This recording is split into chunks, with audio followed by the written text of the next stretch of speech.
All right, welcome everybody to a new episode of the Real Freedom Podcast. And I'm so excited today because we're going to talk about something that we haven't talked about at all on the podcast so far, and that's tax liens. And so I've got Todd Ashton here. And Todd Ashton is an expert in tax liens. He runs the Tax Lien Alliance and instructs folks on the best practices and best ways to take advantage of that segment of the market. He's got a background as a real estate investor and just a really good story to share. So we're so excited to have you on, Todd. Why don't you just take a couple minutes and tell us a little bit more about yourself? Awesome. Hey, I appreciate the opportunity to be here, Mike. I love the intro. I basically, though, just want to make the distinction is that I have never been in the realm of getting a real estate license. I revere people that have a license. I think it's amazing, but for whatever reason, I didn't feel like I wanted the restriction or the oversight or, just the day-to-day grind that you guys go through. I think there's a reason, we talked a little bit before this, there's a reason there's a 85% plus fallout, because what you guys do is hard. It's hard. It sounds really easy in theory, but there's obviously, as you know, there's so much that goes into being a successful real estate agent with processes and tools and just the work, like you said, the work ethic you need to have is pretty amazing, pretty unreal. I'm kind of on the other spectrum. I like to do things not necessarily smarter, but not harder. You know what I mean? I mentioned to you I had a tumor removed from my cervical spine in 2012. It was an 11-inch tumor. It basically, the doctor said that there's a high likelihood you won't make it off the table. And then after that, he said, do you know who Christopher Reeve was? Because if I nick you, I'm going to ruin you. And I was like, well, don't ruin me, So basically, I feel really lucky to be alive and be here and do what I do. But I've been around real estate. I'm 56. I'll be 57 in June. I've been around real estate since the 2000s. I mentioned I worked for a company called Computer Associates. I was the number one sales rep in the West. I was sitting on a pile of cash and I was watching those late night infomercials, Robert Allen, No Money Down. And I was like, hey, that's what I want to do. And that's about the time they hit the Twin Towers and everything, went crazy. And so I made a jump. I made a transition, and I'm always the kind, it's do or die. I burn the ships. If I'm going to do something, it's all in. And that's the way I like people. It's all in, be committed to what you're going to do. I did that, but I almost derailed because for 2 years, I kind of floundered, trying to figure out what the freak I was doing. I got a mentor. I started to figure it out and put it all together, and then just progressed from there. And same kind of thing, I'm sure it's parallel to what you guys experience. You learn the right tools, you get around the right people, you learn the right processes. You get into, like you said, that work ethic. You really have to have a passion for it.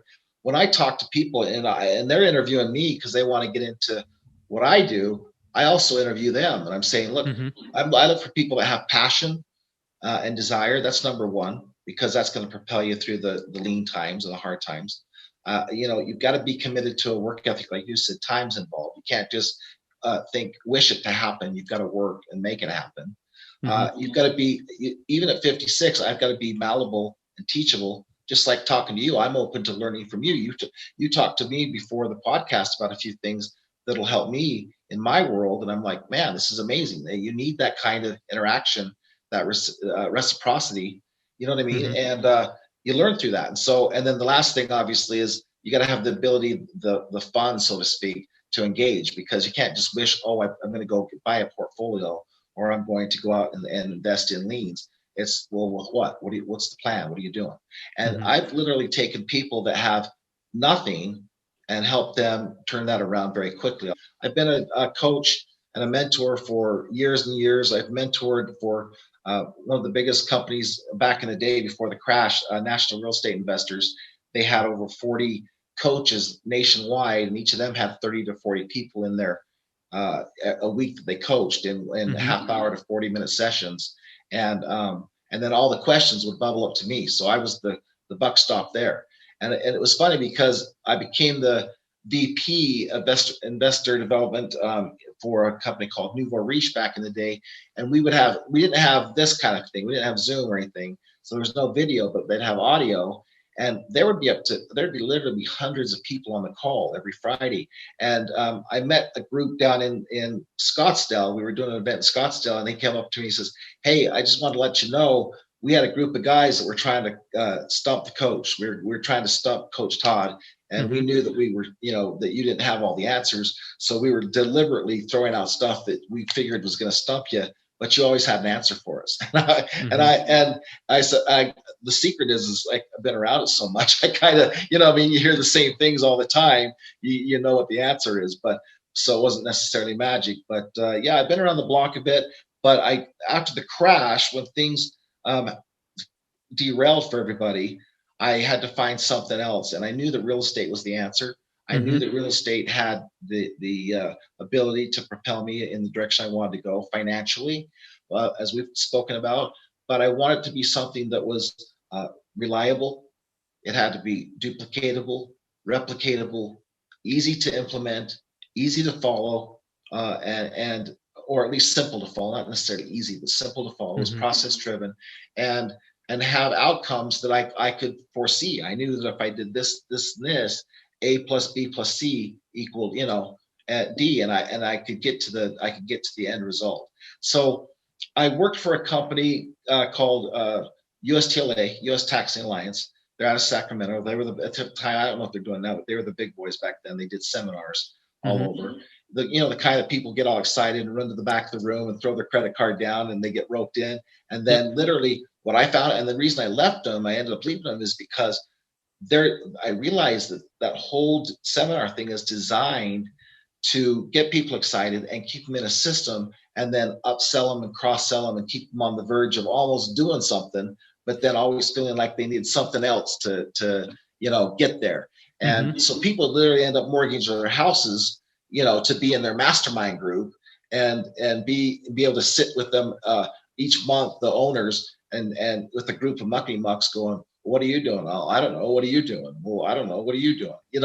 And it was just insane. So I ended up leaving that, actually, because I found out they had like an 85% fail rate. You were talking about the 85% washout rate, in real estate and realtors.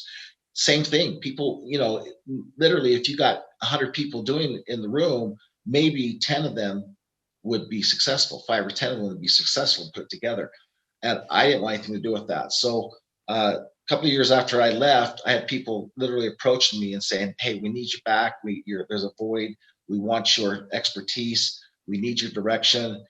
Please help us." And so at that time, I thought, if I'm going to jump back in, I'm going to do something that I can reverse engineer and wipe out all the roadblocks. We'll wipe out all the impediments to success, and then literally, instead of teach people theory, my whole idea was I'm going to give them actionable things they can do to get actionable results. Does that make sense? I'm going to take them by the hand. Like if I took you, Mike, I'd take you by the hand and walk you through the process, and literally everything where you said, well, that could be a problem, I've already identified it. And whether it's a financial or otherwise, I'm there to help you plug that hole and move forward. Yeah, no, that makes a lot of sense. And I think, because there's a lot of coaching and training companies out there, and a lot of people selling, programs and this, that, and the other. And so, people, it's also a business, right? So it's a way that people can make money. And the hard thing is you don't always know the value you're going to get for the money that you get, unless you have people that have done the program before and can speak to the results. And that's actually how and so I'm not a seminar guy. What happens is, the way I usually get people coming in is because they know somebody, they see somebody. I have a gentleman down in Dallas. He works for the airlines, and everyone's suffering right now because of COVID. And he's just knocking out of the park. He's selling along.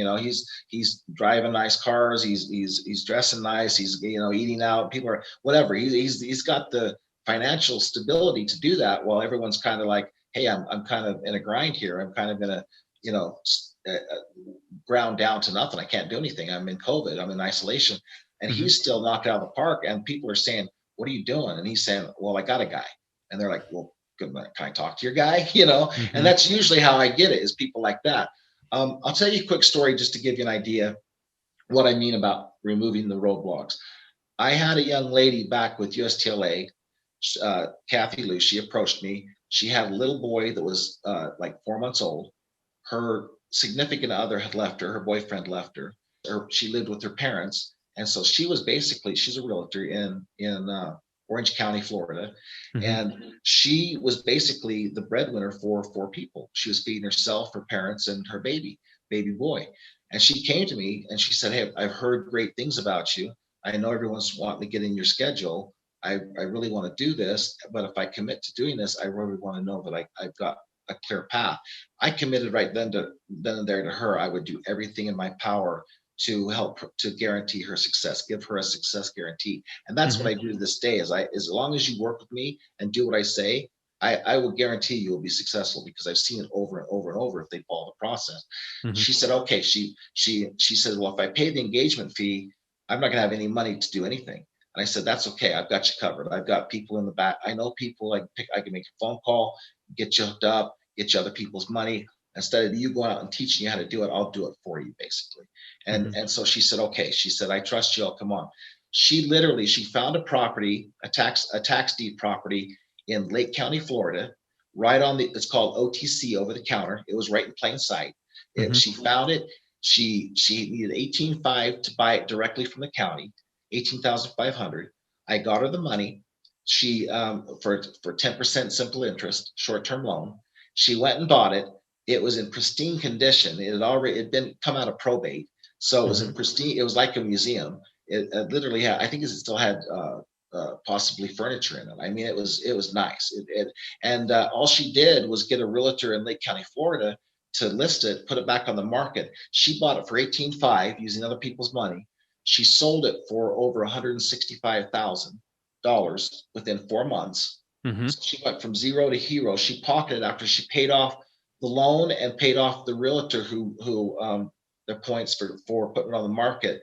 She pocketed over $135,000 on her first deal, using no money of her own out of pocket.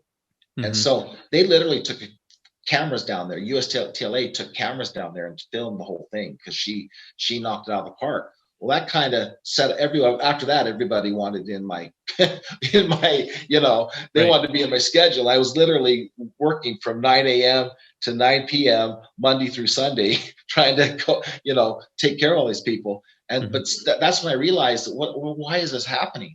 And I put it together that, like I said, because people up there were floundering, they weren't getting it. They'd give them all the tools, all the knowledge, all the theory, and then they were floundering trying to put it together. And that's when I'll share with you my methodology. What happened? What changed is I had a gentleman. His name was Yang, and he would I would spend 90 minutes with him, more than an hour with him, for 10 sessions for 10 weeks. And I could just hear him taking copious notes. And I would say, do you understand? I would regurgitate everything. And I'd say, Yang, do you understand? And he would say, uh-huh. And I thought, oh man, I mean, that was the extent of our conversations. This is him saying, and I said, so I knew there was a huge language barrier. So when I was leaving, I said, I kind of threw him a lifeline, and I said, one of those call me if you need me kind of thing. I said, look, you got all the theory. It's all in your head. You kind of know what's going on. You've got all the tools. If you need me, you call me and I'll tell you what to do. And he said, okay. I swear that's the only other English he'd ever said. He said, okay. I thought, I'm never going to see the guy. He's going to crash and burn. A week later, I get a call from him. And he said, Todd, what I do? And I was like, oh man, this guy's serious. And I said, okay, Yang, do this, this, and this. And don't come back to me. Don't call me back until you do those three things. And he said, okay. He got off the phone again. I thought, I'm never going to hear from this guy again. But he called me back and he said, Todd, done what I do. And I was like, okay, game on. So I walked him through the process. And after about 6-8 weeks, he knew what to do, put it all together, did a deal, and he's never looked back. And that's how I work with people. So to update you, Kathy Lou called me 2 years later. It's almost the day. She had a 24-month-old baby now, and she's 28-month-old. She said, Todd, I've got a problem. That's how she started the call. She didn't even say, this is Kathy. And I said, Kathy, what do you mean? You're the poster child for this. How can you have a problem? She said, well, my problem is I'm $1 million liquid and I don't know what to do next. I was like, oh, okay, I can handle that problem. That's a pretty good problem to have. So she had banked $1 million in 2 years doing tax liens. Mm-hmm. and tax deeds, and following the process. And she had expanded her wealth, and that's what I'm all about. That's why we're talking. You even said before, your whole mindset is to help people find ways to grow their wealth through multiple streams of income, but focus on one or two that have that synergy that are going to propel them forward, and then protect their wealth, do everything it can to protect their wealth and manage that wealth. So we're of one brain. We have an entangled brain when it comes to that. I'm right on with you. That's exactly how I operate. So anyway, that's kind of where, in a nutshell, that's what I do, and that's what I've been doing, and I enjoy it. I love it. It's my passion, and I love to help people figure that out, figure that part of the game out. No, so for those people that don't really understand tax liens, pretend I'm a 10-year-old asking you, okay, talk to me about tax liens. What is it, and how do these people find these great deals? How does that even happen? That's a good question. If you followed everyone out there, they tell you what to do, which I don't do. I'm atypical. I do everything. Whatever everyone else, the gurus are telling you to do out there, I absolutely shun it and do totally the opposite. So we'll start there. So for people that are getting around tax liens, what it is the counties out there. Counties need revenue to operate. They need to run schools. They need to pave the roads. They need to keep the county that they're in. And if you go back to even feudal times, we had the same process. You had territories or fiefdoms, and they had to keep them afloat, but they were taxed, right? They were taxed. They'd go in, the tax collectors would come and they would protect them and help and whatever. They'd keep them, maintain that fiefdom. Well, today it's the same thing. You still need to maintain those areas. And so we pay property taxes. In addition to paying our mortgage, we pay property tax. Well, in Utah, for example, where I live, it's a deed state, and they combine the two together. So when you pay it, it's all one lump sum. So if you get behind, you're going to get behind on both, and just crash and burn. And you'll probably go into foreclosure before anything happens. So I don't do anything in Utah. Also, California doesn't make sense because of the numbers, and they're also a deed state. But liens, if you go into lien states like Alabama and some of these other places, Florida has liens. They're also a deed and lien state. They're both. You go into these lien states, well, these people are getting behind on their paying their taxes. They're maybe 1, 2, 3 years in arrears, and what they're doing, the county's saying, look, we need that revenue, so they go out and sell it to investors like myself. I can pick up a lien, and then the county is guaranteeing that they're going to pay me back not only what I invested, but also they're going to pay me back interest on that loan that I'm buying that. So they're going to pay me anywhere from maybe 5% to, in Florida, it's even 18%. And so I have the ability to, through what I do, I have a platform that I'm associated with, where they can go out and find liens all over the United States in droves, and you can see that they're A, B, or C properties. So we only focus on C properties because A's and B's are going to redeem.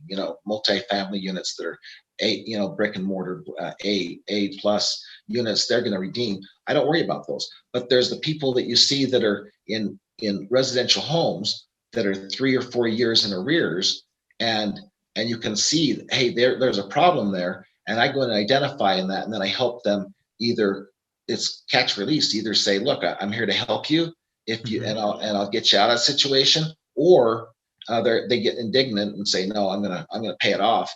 And you're like, okay, more power to you. God bless you.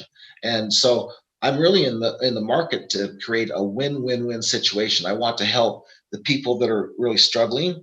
I want to help the county get their revenue, and of course, I want to make money doing it. So, but that lien, it's all about control. I used to teach a class on creative real estate. It's all about controlling the property. If you can go in with either, however you do that, with a lien or a note or whatever, and you control that property, and they're paying you, that revenue is coming to you. A sandwich lease, we talked about sandwich leases. If you're somehow injecting yourself in there and controlling that property, now you have options. And as that property either redeems and you give it back, or maybe you can take it over and you can rent it out to other people. So you've got a rentable unit, or again, you can take it and foreclose on it. And the great thing about mortgages, tax liens, mortgages go away. They're wiped out. So you get the property with no mortgage on it, and now you're in first position. You clean off all the others. What's called quieting the title. You quiet that title. Now I own that thing outright. I can sell it as a warranty deed. I can either rent it out or sell it, flip it, whatever. Anyway, there's so many things I can do with it, but I'm buying it at a price point. I have myself and students are buying property at 3 to 5 cents on the dollar. And that gives us options even to flip it to wholesalers for, 50, 60 cents on the dollar and still make a ton of spread in there. Does that make sense? Yeah. Yeah. So obviously that's, to the person that hasn't been in that world before, it sounds incredibly complex. Yeah. And seminars, they want you to think it's incredibly complex. So they keep you always on the hook and upsell you and cross sell you. I don't do that. I simplify everything. I just take you by the hand and plug you in and do it for you instead of try to teach you what to do. I just take my experience and my network and plug you in and get you to the goal. Right. And you said too, so I know that you kind of have a 4-step process, right? It's right. Find, vet, evaluate, and verify. So there you go. Talk about that a little bit. You just gave me chills. The guys that I USTLA, they had a 14-step process. And I literally had an engineer one time that made it like a 32-step process. And I was like, he broke it down into 32 steps. And I was like, oh, okay, that's not that. My brain about exploded. And really, if you think about it, you do the same thing. I guarantee everybody does this that's in real estate. The biggest problem you have is finding. You got to find the right deal, right? And when you find it, then you got to vet it. You got to vet the area. You got to understand if it's in Alabama or Florida. I don't know anything about that, but I have tools and people on the ground, eyes and boots on the ground, that I can vet it and I can evaluate it. I go through and evaluate it. My evaluator that I've done over the years, and I'll just share with you, I have a little tool that I've used. And the company I work for, all of a sudden my students are like, hey, we're going to seminars and they're using your spreadsheet at the seminar. They're using your, I'm like, whoa, I didn't know all that. And so it works. When I sold my house, before I built this home, I had a realtor do a CMA on my home. I used my tool to evaluate my property. They came in and gave me this phone book with all these pictures and graphs and everything. And I was like, no, just get the bottom line. And she wanted to show me all the justification. I said, no, just get the bottom line. She flipped the back line and I was within $5,000 of her guess. My guesstimation was with $5,000 of her CMA. And she was like, how the freak did you do that? And I had a student in Utah who was an assessor, and he thought I was doing magic on him. And he would take 20 minutes to assess a property. And then he's like, okay, give me the information. And I took 6 minutes to give him back the numbers. And again, it was within $3,000 to $5,000 of his estimations.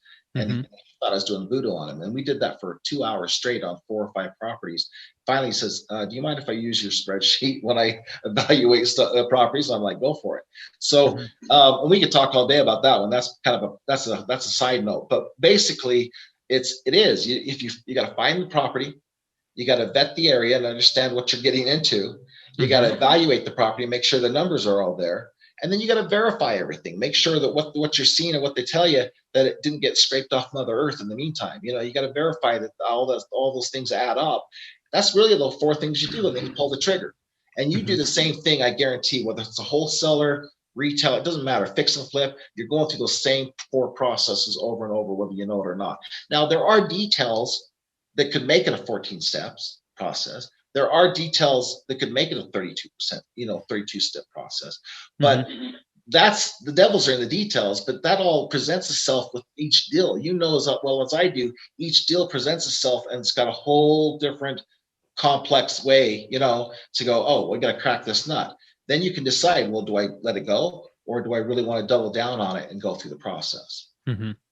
So for people that don't know, then if I were to start the finding process all the way until we've got a deal in place, how long does that typically? I shouldn't say typically, but how long could that take? It can take as little as 4 weeks. I had a guy put all together in 4 weeks. It can take 4 to 6 months on average. And it could take never, you know what I mean? Deals are deals. Right. I mean, it's somewhere between 4 weeks and 4 years or never is probably reality. but I try to get it down to within, so it's manageable and you can do a pipeline. I would say 4 to 6 months, because there's processes you have to go through with the county.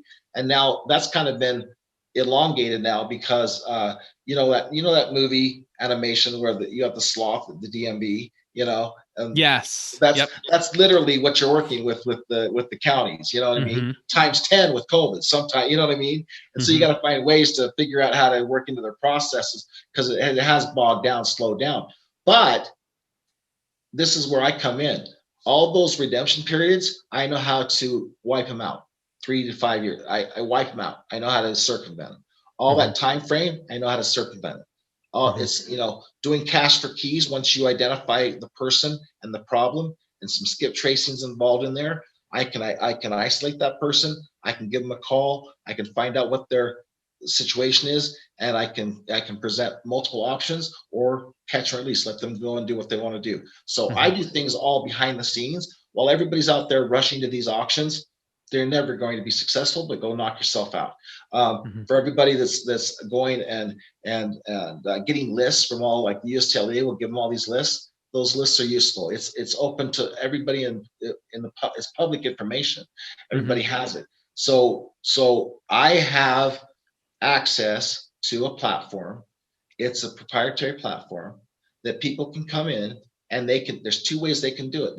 You could take $100,000 and go buy liens all over the United States that are lien states, and you could buy fractional ownership in each one of them, and you could do it in A-class properties. So you're going to get a blended rate of 14% on your money, backed up by real estate, just by doing that side of the fence. So big people that have lots of money that just want their money to work for them, they can come in and dump $1 million in that platform, 14% annual, backed up by real estate. Where are you going to get that? It doesn't exist. So that's one piece. But then if they want to do what I do, SEAL Team 6, we go in and we can cherry pick those properties now, and we can go in and do my process I was alluding to, where we find out where the problems are, and then we go in and help them and create that win-win-win scenario I'm talking about. You're not going to find that. Nobody on the planet has that with me. That's why I enjoy what I do. And I don't do seminars. I have a 95% success rate. The only way people will fail if they come in with me is if they stop doing it. That's the only way. If you bail out and do something else, again, God bless you. But there's a process. It is process driven. I've done it over and over and over again. I know how to get to the top of the mountain, and that's what I do. I take people like yourself, and I take you by the hand and literally walk you through a deal, and then do it over and over and over again until you go, I don't need Todd. I know what to do. Does that make sense? Yeah.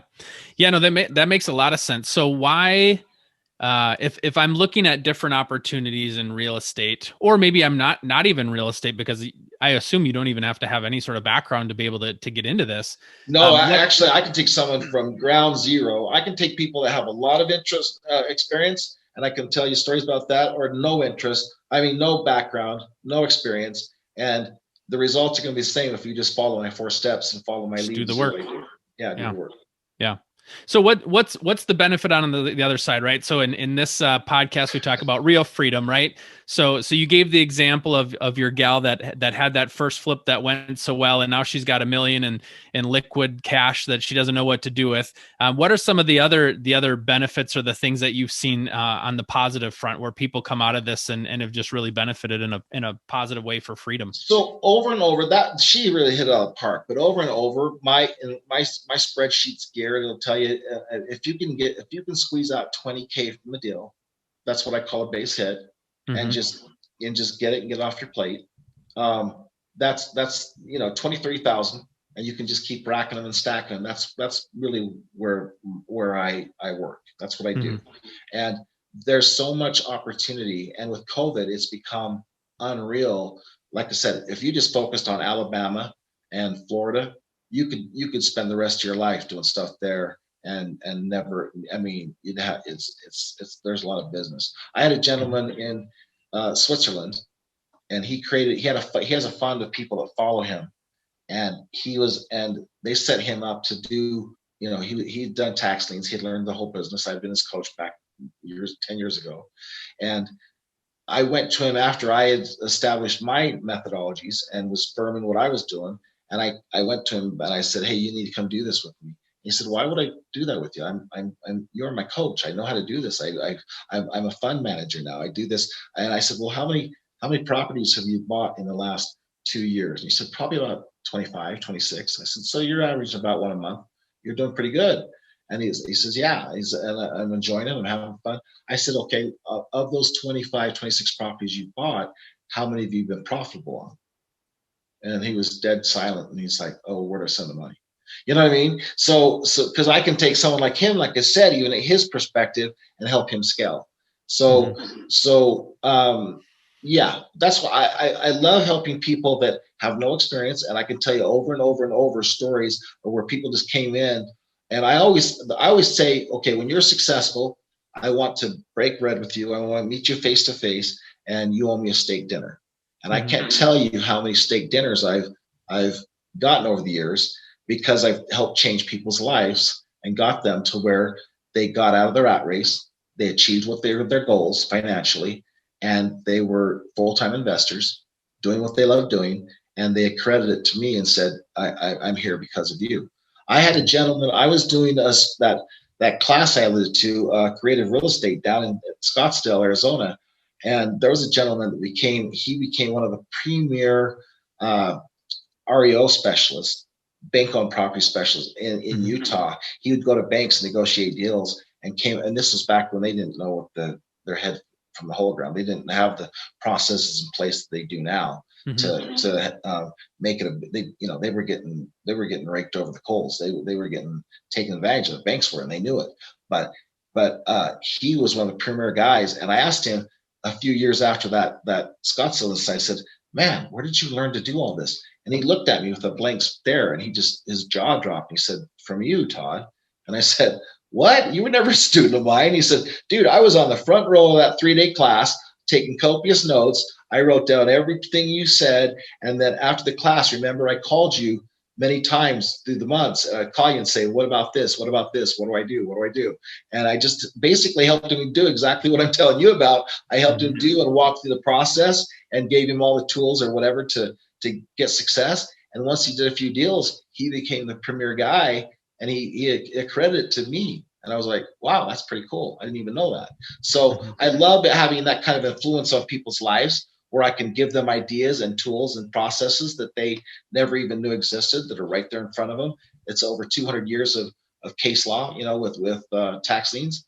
So I know if I get a good lawyer, I'm not a lawyer, I'm not a realtor, but if I get good people in place like yourself, or a good lawyer, or a good assessor, people on the ground, I'm going to be able to do those 4 steps over and over and over again and get to the goal.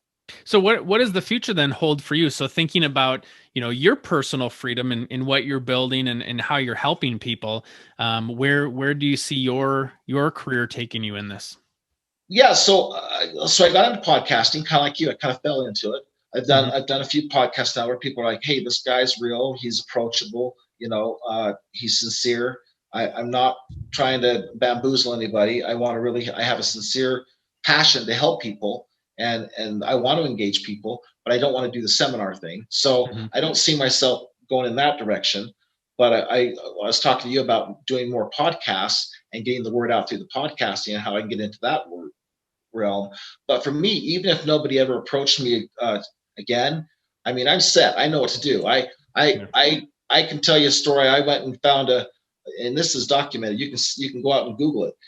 I went out and found a hospital. They're still in trouble to this day. They're up in Lake County, Illinois. I got them at an auction there for $16,000.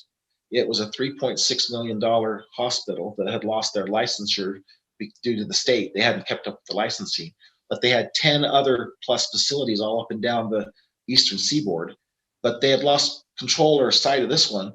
I went in and got it for $16,000. It was worth $3.6 million in a functional hospital. Well, I'm not going to ever run a hospital, but guess who I sold it back to? I sold it back to the people that lost it. They didn't even know they lost it. And so, there's a lot of markup between 16,000 and 3.6 million. You know what I mean? Yep. So I have fun. I love doing that kind of stuff, but I want to leave a legacy. I want to help people. My son, he works for VW Audi. He's a tech, does very well. He's like 35 years old, makes 125,000 a year. But he came to me. I have 6 kids. He came to me. He says, "Dad, I had to learn what you do." I was like, "You think?" I mean, people, they don't know that this is right there in front of them. They don't know that it really is a thing, and it gets big when every 10 years it gets big and then goes away and comes back just like every other cycle. But the reason it's so big right now and everyone's talking about it is because it's real, it's doable, it's understandable. It's not easy, but it's simple and it's process driven. And I wipe out all the barriers to success. I just say, okay, here's the goal. Here's what we got to do. Let's go get it.